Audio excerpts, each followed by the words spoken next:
Hello friends, welcome to my channel. ಕರ್ನಾಟಕದಲ್ಲಿ ಈ ವರ್ಷ medical, dental, Ayush, engineering course ಆಗಿರ್ಬೋದು, ಆರ್ಕಿಟೆಕ್ಚರ್, BSc ನರ್ಸಿಂಗ್, ಈ ರೀತಿ ಎಲ್ಲ ಕೋರ್ಸ್ನ ಮಾಡಬೇಕು ಅಂತ ಇದ್ದಾರೆ.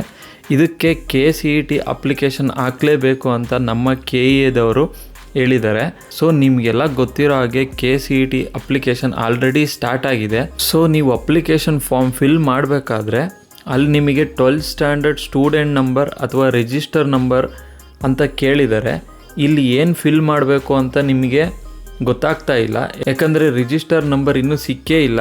ಏನು ಫಿಲ್ ಮಾಡಬೇಕು ಅಂತ ನೀವೆಲ್ಲ ಕನ್ಫ್ಯೂಷನಲ್ಲಿದ್ದೀರಾ. ಇದಕ್ಕೆ ಸೊಲ್ಯೂಷನ್ನ ಈ ವಿಡಿಯೋದಲ್ಲಿ ನೋಡೋಣ. ವಿಡಿಯೋನ ಕಂಪ್ಲೀಟಾಗಿ ನೋಡಿ, ಬನ್ನಿ ಶುರು ಮಾಡೋಣ.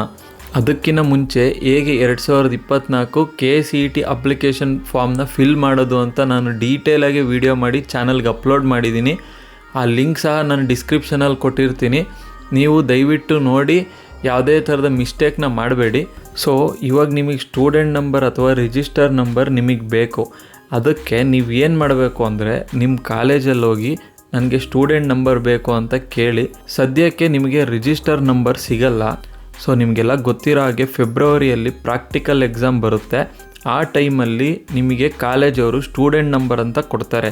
ಸೊ ಅದೇ ಸ್ಟೂಡೆಂಟ್ ನಂಬರ್ನ ನೀವು ಹೋಗಿ ಕಾಲೇಜ್ ಹತ್ರ ಕೇಳಿದರೆ ಸೊ ಆ ಸ್ಟೂಡೆಂಟ್ ನಂಬರ್ ನಿಮಗೆ ಸಿಗುತ್ತೆ. ಸೊ ನೀವು ಅಪ್ಲಿಕೇಶನ್ ಫಾರ್ಮ್ ಫಿಲ್ ಮಾಡಬೇಕಾದ್ರೆ ಸೆಕೆಂಡ್ PU ಸ್ಟೂಡೆಂಟ್ ನಂಬರ್ ಅಥವಾ ರಿಜಿಸ್ಟರ್ ನಂಬರ್ ಆ ಲೈನಲ್ಲಿ ನೀವು ಎಂಟರ್ ಮಾಡಿ ಅಪ್ಲಿಕೇಶನ್ ಫಾರ್ಮ್ನ ಫಿಲ್ ಮಾಡಿ ಕಂಪ್ಲೀಟ್ ಮಾಡಿ. ಸೊ ಈ ವಿಡಿಯೋ ನಿಮಗೆ ಪೂರ್ತಿಯಾಗಿ ಅರ್ಥ ಆಯಿತು ಅಂದ್ಕೊಂಡಿದ್ದೀನಿ. ಸೊ ಇದೇ ಥರ ಲೇಟೆಸ್ಟ್ ಅಪ್ಡೇಟ್ ಕೊಡ್ತಾ ಇರ್ತೀನಿ. ಮುಂದಿನ ವಿಡಿಯೋದಲ್ಲಿ ಭೇಟಿ ಆಗೋಣ ಫ್ರೆಂಡ್ಸ್.